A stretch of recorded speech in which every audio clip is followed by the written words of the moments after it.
3 months ago, I made a video that revealed the truth about semen retention. But there is still one myth that is plaguing the semen retention community, and when you understand this myth fully, you're able to be far more attractive and have far more confidence and far more energy than you're able to have through purely semen retention. The reason that porn is so addictive is because of mirror neurons. You see, the way monkeys learn is through watching and imitating. We have the phrase monkey see, monkey do.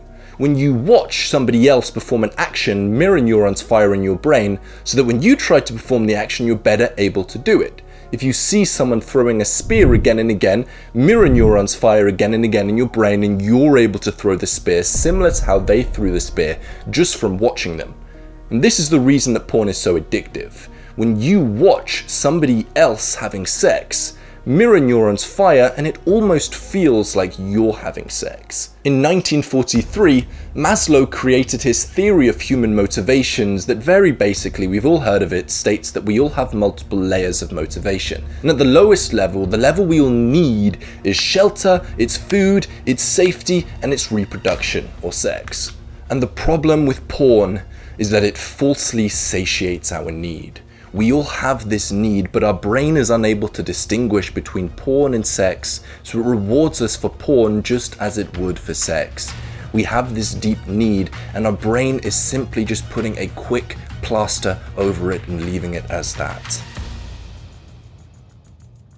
And the reason that this has become such a large problem, when 98% of men have watched porn in the past 6 months, is because as humans, we follow the path of least resistance. Our body has evolved to conserve energy, so we do things that require the least amount of effort. If you've ever seen one of those paths through a garden, you'll see that people just walk through the grass even if there's a path because that's what requires least energy. We have this deep need for love, acceptance, and sex, but our brain just takes the path of least resistance to get there. It's hard to improve yourself, it's hard to build a deep and meaningful relationship with someone. It's hard to become more attractive over time, but it's easy to go and watch porn, and that's why so many people do it. And the path of least resistance is made even worse when a society accepts this kind of negative behavior. It's getting more and more acceptable for porn to be socially acceptable, to be open and to be discussed about. And whilst this is great, it gives people the opportunity to take it too far and to take it to the extreme. They're no longer satisfying a need, they're purely fulfilling a craving over and over and over again. But to be fair, porn is different from some of the other pleasures that we all like to go down. Imagine you go out drinking with your friends multiple times every week, and all of a sudden, one day you decide to quit drinking. You know it's bad for you, just like porn, we've discussed the negative consequences and a lot of people know that. When you do that, it's going to be very difficult because of the social pressure. You may lose some of your friends because you're no longer bonding over something. And whilst you may say, yes, come on, those people aren't your true friends if they're only there for you when you're drinking, we all know that it's socially difficult to do those kinds of things because of the social pressure. And this leads us to a massive problem in society. Stopping drinking is not socially acceptable, it's frowned upon, even though we know that it's bad. Stopping smoking may not be socially acceptable if that's what all of your friends do to hang out. Stopping watching Netflix as well, it's not socially acceptable because you're not going to be able to keep up with people. Our society has taken these bad addictions and made them non-socially acceptable to overcome. And this is a massive problem when we understand how much people follow the path of least resistance. But luckily, for most of you anyway, porn is not something that you do with your friends. It's something you do alone. And whilst all of this is true, whilst there is obvious negatives for porn, abstaining from it and going about the process of semen retention will not solve all of your problems.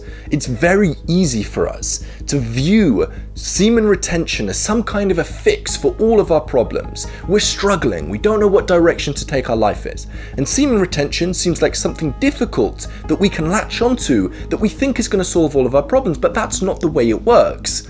Semen retention is an accelerator for your vision. It's not the vehicle to get you towards the vision. Once you're keeping the main thing, you're doing the things that are important to you. If you're a writer, write. If you're an artist, paint. Then you can use semen retention to accelerate you towards your vision. And we live in a very abundant and powerful time, and whilst it's easy to focus on all of these negatives, the downsides of Netflix and the downsides of porn, there's also massive opportunity that we've got to focus on as well. We're surrounded by incredible technology that can either drag us down or pull us up. Take the YouTube algorithm, for example. If it's not used well, you can find yourself wasting hours and hours of time on drama and gossip channels. Or you can find yourself watching videos that are designed to improve your life, designed to bring you up, designed to help you feel proud of yourself, to help you feel like you're reaching your potential. It can go either way. And that's why it's so important to get intentional about what you really want out of life. When you do this, you're able to get the algorithms to work for you instead of against you. Imagine your YouTube recommended is filled with gaming videos, and one day you decide you want to be a writer and you start watching writing videos and providing YouTube with the evidence this is what you want to see. It's going to show you more writing videos, which is going to get you more motivated and you're more likely to write. That's pretty awesome. We can take technology that's been created for us, and if we use it intentionally, we're able to craft an ecosystem around us that supports us and supports our goal. Instead of always focusing on the things that drag us down and trying to avoid those things, we can focus on positive things as well. Instead of working for the algorithms, we're able to make the algorithms work for us.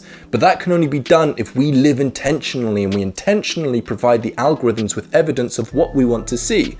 This is gonna sound like I'm just trying to get you to like and subscribe, but honestly, I'm not gonna ask you to do that in this video because it would undermine my point, and this is something that I do regularly.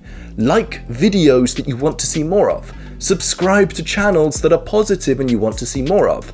This way, the YouTube algorithm's gonna work for you instead of something that hooks you in and distracts you all of the time. The crucial part is knowing what you want and being intentional on how you get there. And in the world that we live in of abundance, intentionality leads to fulfillment.